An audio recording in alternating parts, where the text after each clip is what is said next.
वे उन लाखों हिंदुओं में से हैं जिन्हें कश्मीर में अपना घर बार छोड़कर अपने ही देश में शरणार्थी बनकर रहना पड़ रहा है।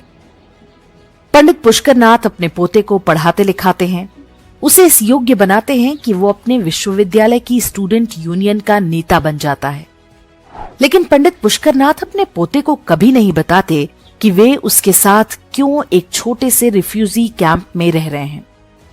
उसके माता पिता को किसने मारा, किसने उससे उसका बचपन छीन लिया।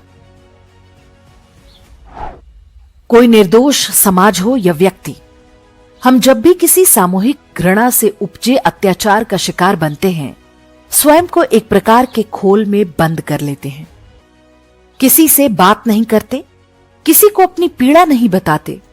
धीरे धीरे चुपचाप जो भी बचा खुचा है उसे सहेजते हैं ताकि एक दिन फिर से पैरों पर खड़े हो सकें। उन्हें लगता है कि यदि बीती बातों को मन में रखा तो आगे नहीं बढ़ पाएंगे।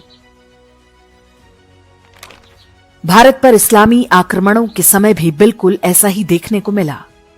लोगों ने बहुत कुछ सहा, अपने मंदिरों का विध्वंस देखा, जिंदा रहने के लिए जजिया दिया, लेकिन उसके बारे में बहुत कम बात की।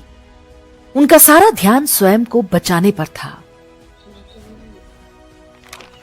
ऐसा ही गोवा में भी हुआ।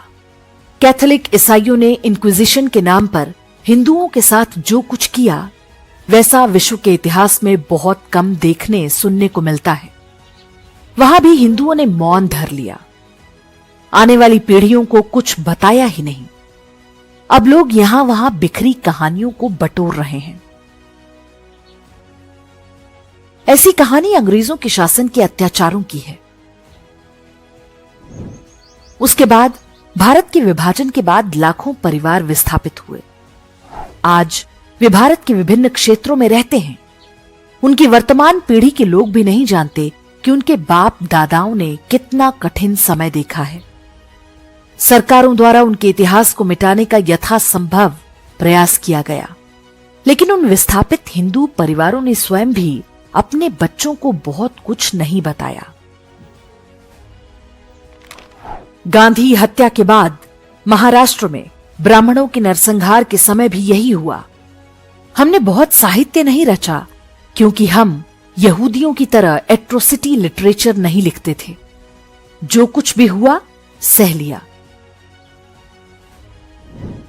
वर्ष 2004 से 2014 तक सोनिया गांधी ने हिंदुओं पर फिर से वही औपनिवेशिक बर्बरता थोपने का प्रयास किया। हिंदुओं के सबसे बड़े धर्मगुरु शंकराचार्य को अपराधियों की तरह जेल में बंद करवाया। पूरी धार्मिक व्यवस्था को तहस नहस करने का प्रयास किया। आतंकवाद के आरोप लगाकर बड़ी संख्या में साधु संतों को यातनाएं दिलवाईं। हजारों वर्ष पुरानी हिंदू परिवार व्यवस्था को तहस नहस करने वाले कानून बनाए गए। भारतीय इतिहास के उन 10 काले वर्षों को हम मात्र एक दशक में ही लगभग भूल चुके हैं। हमने आपको वो सारे प्रमुख उदाहरण बताए जिनसे पता चलता है कि एक समाज के रूप में हम कैसे स्वयं पर हुए अत्याचारों को भुला देते हैं और अपने शत्रुओं को क्षमा कर देते हैं। लेकिन क्या ये कहना पूरी तरह उचित है कि हिंदू सब भूल जाते हैं? मनोविज्ञान के अनुसार कोई सभ्य समाज अपने साथ हुए अन्याय को कभी नहीं भूलता। इस पीड़ा को ट्रांसजेनरेशनल ट्रॉमा कहते हैं। इसके अनुसार व्यक्तियों की तरह परिवार और समाज की भी एक सामूहिक स्मृति होती है जो एक पीढ़ी से दूसरे में स्थानांतरित होती है। ये कई चरणों में अलग अलग तरीके से मैनिफेस्ट या प्रकट होती है। प्रसिद्ध मनोवैज्ञानिक रजत मित्रा ने कश्मीरी पंडितों पर हुए इस्लामी अत्याचार पर द इन्फिडल नेक्स्ट डोर नामक पुस्तक लिखी है।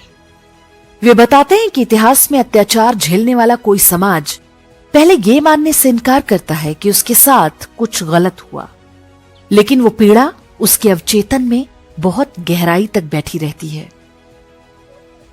वो उसके व्यवहार और व्यक्तित्व को प्रभावित करती है। भले ही वो अपने बच्चों को इस बारे में ना बताएं, लेकिन वो पीड़ा एक पीढ़ी से दूसरी पीढ़ी तक स्थानांतरित होती रहती है।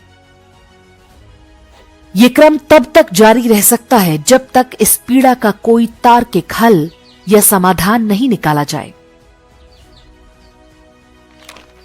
सैकड़ों वर्षों की गुलामी और विभाजन में हुए नरसंहार के बाद भारत जब स्वतंत्र हुआ, तब भी समाज की पीड़ा का कोई हल या समाधान निकालने के प्रयास नहीं किए गए।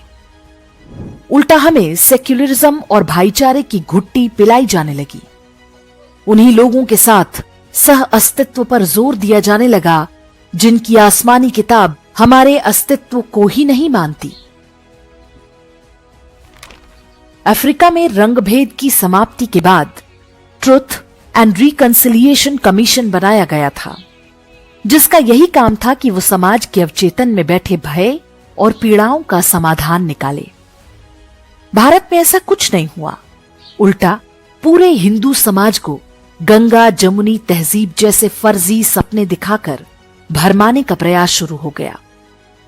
लेकिन वे भारतीयों के अवचेतन मन में बैठे ट्रांस जेनरेशनल ट्रॉमा को दबा नहीं पाए। धीरे धीरे ही सही समाज आज जाग रहा है। उसे अपने पूर्वजों पर हुए अत्याचार पता चल रहे हैं। वो पुराने पन्ने खंगाल रहा है। हर पुरानी बात जिसे ढकने के प्रयास हुए उसे याद कर रहा है। हर उस नकली नायक को नकार रहा है जिन्हें हम पर थोप दिया गया था। हजारों वर्ष पुरानी एक सभ्यता के पुनर्जीवित होकर खड़े होने की प्रक्रिया में ये एक महत्वपूर्ण चरण है। अब ये कहना सही नहीं है कि हिंदू बहुत जल्दी भूल जाते हैं। हिंदू सब याद रखते हैं। इसका सबसे बड़ा सबूत यही है कि हम आज भी अपनी संस्कृति के मान बिंदुओं के लिए संघर्षरत हैं। ये संघर्ष तब तक जारी रहेगा जब तक कि हम 1000 वर्ष के अत्याचारों और अन्यायों का एक तार्किक समाधान नहीं पा जाते।